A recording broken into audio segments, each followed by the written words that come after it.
hüzün çöker insana, el ayak çekilince.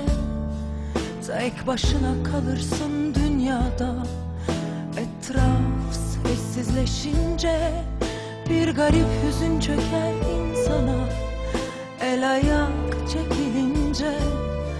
Tek başına kalırsın dünyada, etraf sessizleşince. İnan bu ev alışamadı hiçbir zaman sensizliğe.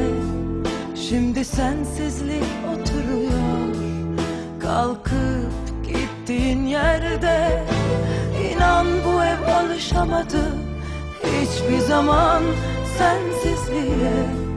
Şimdi sensizlik oturuyor kalkıp gittiğin yerde. Yalnızlığa elbet alışır bedenim.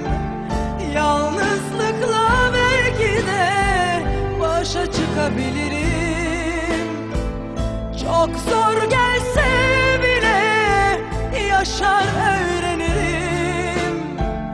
Sensizlik benim canımı acıtan.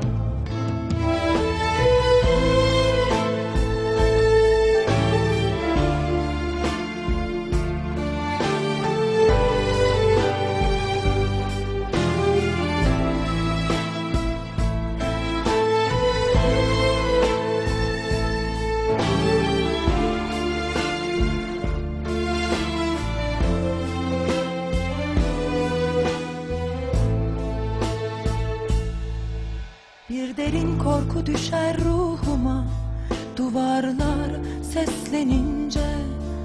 Karanlık oyun oynar aklıma, gölgeler dans edince. Bir derin korku düşer ruhuma, duvarlar seslenince. Karanlık oyun oynar aklıma, gölgeler dans edince. İnan bana alışamadım hiçbir zaman sensizliğe. Şimdi sensizlik dolaşıyor çıkıp gittiğin bu evde. İnan bana alışamadım hiçbir zaman sensizliğe. Şimdi sensizlik dolaşıyor çıkıp gittiğin bu evde. Yalnızlığa elbet alışır bedenim. Yalnızlıkla belki de başa çıkabilirim. Çok zor gelse bile yaşar öğrenirim. Sensizlik benim canımı acıtan.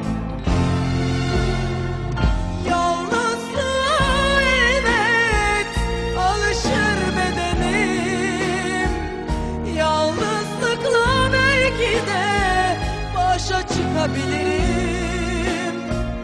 Çok zor gelse bile yaşar öğrenirim.